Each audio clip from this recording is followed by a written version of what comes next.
रूहानी के घर में हालात तब पूरी तरह बदल जाते हैं जब दरवाजे पर एक नए शख्स की एंट्री होती है। वह खुद को डॉक्टर सुशील कुमार बताता है और दावा करता है कि वह इस घर का होने वाला दामाद है। यह सुनते ही गुरु के पैरों तले जमीन खिसक जाती है। वह गुस्से में पूछता है कि जब इस घर में कोई बेटी ही नहीं है तो यह दामाद कहाँ से आ गया। तभी रूहानी सामने आकर बताती है कि डॉक्टर सुशील कुमार उससे मिलने आए हैं। वह एमडी और एमबीबीएस डॉक्टर हैं और दोनों एक दूसरे को समझने और जानने के लिए कुछ दिन इसी घर में साथ रहेंगे। यह सुनकर पूरा परिवार हैरान रह जाता है। गुरु डॉक्टर का मजाक उड़ाते हुए उसे भीगा हुआ बंदर कहता है, लेकिन रूहानी साफ शब्दों में कह देती है कि अगर उसे अपनी जिंदगी का फैसला करने का अधिकार नहीं मिला तो वह यह घर छोड़ देगी। साथ ही वह चेतावनी देती है कि अगर वह चली गई तो तलाक की पूरी प्रक्रिया भी अधूरी रह जाएगी। मजबूर होकर गुरु और उसके पिता नागेश्वर डॉक्टर को घर में रहने की अनुमति दे देते हैं, लेकिन शर्त रखते हैं कि पहले उसका कड़ा इंटरव्यू लिया जाएगा। यहीं से कहानी में नए ड्रामे और रोमांच की शुरुआत होती है। दरअसल इस पूरे घटनाक्रम की नींव कुछ दिन पहले पड़ी थी, जब रूहानी अपनी सास के हाथ का स्वादिष्ट खाना खाकर उनकी खूब तारीफ करती है। वह कहती है कि उनके हाथ के खाने के सामने बड़े बड़े होटल भी फीके पड़ जाते हैं। उसकी इतनी तारीफ सुनकर सासू माँ को शक हो जाता है और वह पूछ बैठती हैं कि आखिर इसके पीछे उसका असली मकसद क्या है।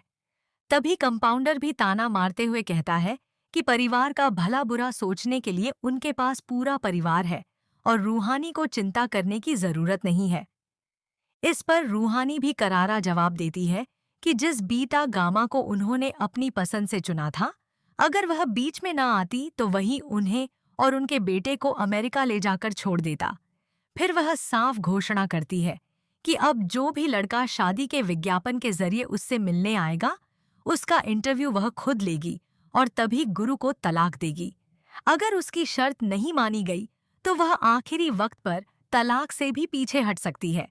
इसी बीच रूहानी का सामान भी घर पहुंच जाता है।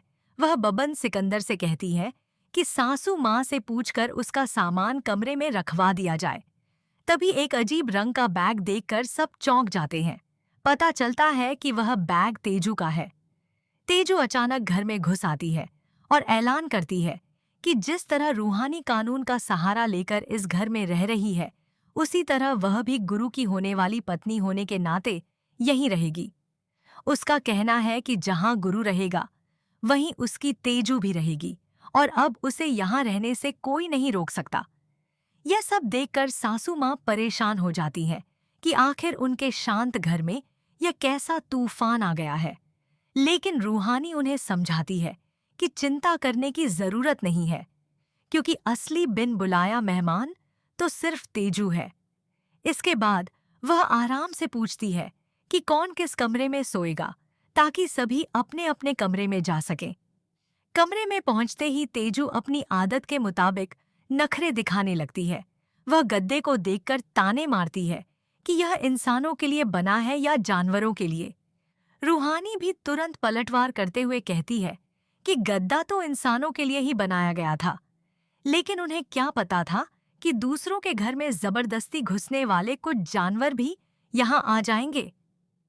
यह सुनकर तेजू आग बबूला हो जाती है और धमकी देती है कि वह उसकी शिकायत गुरु से करेगी। रूहानी हंसते हुए कहती है कि जरूर करो, बल्कि उसे यहीं बुला लो या फिर अपने बीच में सुला लो, ताकि सारी शिकायतें एक साथ दूर हो जाएं। रात होते ही घर में सोने की व्यवस्था को लेकर भी नया तमाशा शुरू हो जाता है।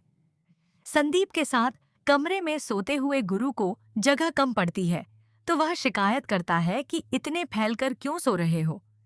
संदीप झल्लाकर कह देता है कि अगर इतनी परेशानी है तो नीचे जमीन पर जाकर सो जाओ या फिर अपने किसी और साथी के पास चले जाओ। दूसरी तरफ तेजू अपने कमरे में बैठी यही सोचकर कुंठित होती रहती है कि जिस गुरु के लिए वह इतनी परेशानियां झेल रही है, वह इस समय क्या कर रहा होगा। उधर रूहानी कमरे में आती है और जमीन पर अपना बिस्तर लगाने लगती है। गुरु उसे रोकते हुए पूछता है कि वह ऐसा क्यों कर रही है। रूहानी कहती है कि वह उसके आराम का इंतजाम कर रही है और खुद नीचे सो जाएगी। लेकिन गुरु उसकी चिंता करते हुए कहता है कि जमीन पर सोने से सुबह उसकी पीठ में दर्द हो जाएगा, इसलिए वह चुपचाप पलंग पर आकर सो जाए। रूहानी भावुक होकर जवाब देती है कि उसकी जिंदगी पहले ही बहुत दर्द से भरी रही है और अब वह नीचे ही सो जाएगी। तभी अचानक पूरे घर की बिजली चली जाती है। अंधेरा छाते ही तेजू फिर से शोर मचाने लगती है कि यह कैसा मनहूस घर है, जहां न ठीक से गद्दा है और अब बिजली भी चली गई। भीषण गर्मी में उसकी परेशानी और गुस्सा दोनों बढ़ जाते हैं, जिससे घर का माहौल एक बार फिर अफरा तफरी और नए ड्रामे से भर जाता है। अचानक पूरे घर में अंधेरा छा जाता है। तेजू गर्मी और बिजली कटने से बुरी तरह परेशान हो जाती है। वह गुस्से में चिल्लाते हुए कहती है कि आखिर यह कैसा घर है, जहां न ढंग का बिस्तर है और न ही बिजली की कोई व्यवस्था। वह बार बार गुरु को आवाज लगाने लगती है और कहती है कि अब वह एक पल भी इस हालत में नहीं रह सकती। उसकी बातें सुनकर घर के सभी लोग अपने अपने कमरों से बाहर निकल आते हैं। रूहानी तेजू की हालत देखकर मुस्कुरा देती है और ताना मारते हुए कहती है कि जो लोग दूसरों के घरों में बिना बुलाए आ जाते हैं, उन्हें थोड़ी बहुत तकलीफ तो सहनी ही पड़ती है। तेजू गुस्से में उसे घूरती है, लेकिन अंधेरे की वजह से कुछ कर भी नहीं पाती। तभी गुरु टॉर्च लेकर वहां पहुंचता है और सबको शांत रहने के लिए कहता है। वह बिजली विभाग में फोन करने की बात करता है, लेकिन पता चलता है कि पूरे इलाके की बिजली गुल है और आने में अभी काफी समय लगेगा। गर्मी बढ़ने के कारण सभी लोग आंगन में आकर बैठ जाते हैं। इसी दौरान डॉक्टर सुशील कुमार भी बाहर आते हैं और अपने शांत स्वभाव से सबका ध्यान खींच लेते हैं।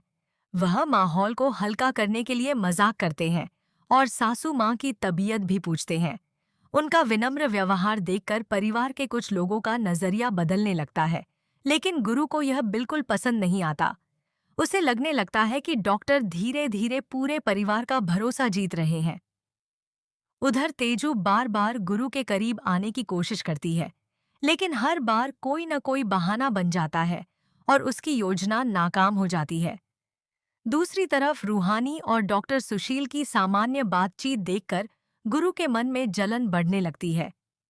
वह भले ही अपने चेहरे पर गुस्सा दिखाता रहे, लेकिन अंदर ही अंदर उसे पहली बार रूहानी को खो देने का डर सताने लगता है। आने वाले घटनाक्रम में यही ईर्ष्या और बढ़ते हुए रिश्तों का तनाव कहानी को एक नए और बेहद दिलचस्प मोड़ पर ले जाने वाला है। रात जैसे तैसे बीत जाती है, लेकिन अगली सुबह घर का माहौल फिर से गर्म हो जाता है। सासू माँ सभी को नाश्ते के लिए बुलाती हैं। रूहानी जानबूझकर डॉक्टर सुशील कुमार को अपने पास बैठने के लिए कहती है और उनके लिए अपने हाथों से चाय परोसती है। यह दृश्य देखकर गुरु का चेहरा गुस्से से लाल हो जाता है, लेकिन वह चाहकर भी कुछ नहीं कह पाता। डॉक्टर सुशील पूरे सम्मान के साथ परिवार के हर सदस्य से बात करते हैं और अपने व्यवहार से सभी का दिल जीतने की कोशिश करते हैं। उनकी सादगी देखकर सासू माँ भी उनकी तारीफ करने लगती है, जिससे गुरु की बेचैनी और बढ़ जाती है। इसी बीच नागेश्वर को याद आता है कि डॉक्टर को घर में रखने से पहले उनका इंटरव्यू लेना तय हुआ था। वह पूरे परिवार को हॉल में बुलाकर डॉक्टर सुशील के सामने सवालों की झड़ी लगा देते हैं। उनसे उनकी पढ़ाई, नौकरी, परिवार, भविष्य की योजनाओं और रूहानी के प्रति उनके इरादों के बारे में पूछा जाता है। डॉक्टर हर सवाल का बेहद शांत और समझदारी से जवाब देते हैं। उनकी साफगोई और आत्मविश्वास देखकर घर के कई लोग प्रभावित हो जाते हैं, लेकिन गुरु बार बार उनके जवाबों में कमियां निकालने की कोशिश करता रहता है। तभी रूहानी बीच में बोल पड़ती है कि अगर किसी को डॉक्टर से सवाल पूछने का अधिकार है, तो डॉक्टर को भी इस परिवार से कुछ सवाल पूछने का पूरा हक होना चाहिए। उसकी यह बात सुनकर कुछ पल के लिए पूरे घर में सन्नाटा छा जाता है। डॉक्टर मुस्कुराते हुए कहते हैं कि किसी भी रिश्ते की शुरुआत भरोसे से होती है, शक से नहीं। उनकी यह बात सीधे गुरु के दिल पर लगती है और वह बिना कुछ कहे वहां से उठकर चला जाता है। गुरु के जाते ही तेजू को मौका मिल जाता है। वह सबके सामने रूहानी पर ताने कसने लगती है और कहती है कि वह जानबूझकर गुरु को जलाने के लिए यह सब कर रही है। लेकिन रूहानी भी चुप नहीं रहती। वह साफ शब्दों में कहती है कि जिसे अपने फैसलों पर भरोसा होता है उसे किसी को जलाने की जरूरत नहीं पड़ती। यह सुनकर तेजू की बोलती बंद हो जाती है, जबकि परिवार के बाकी सदस्य एक दूसरे का चेहरा देखने लगते हैं। अब घर का हर सदस्य समझने लगा है कि यह सिर्फ तलाक की लड़ाई नहीं रही, बल्कि भावनाओं, अहंकार और रिश्तों की सबसे बड़ी परीक्षा बन चुकी है।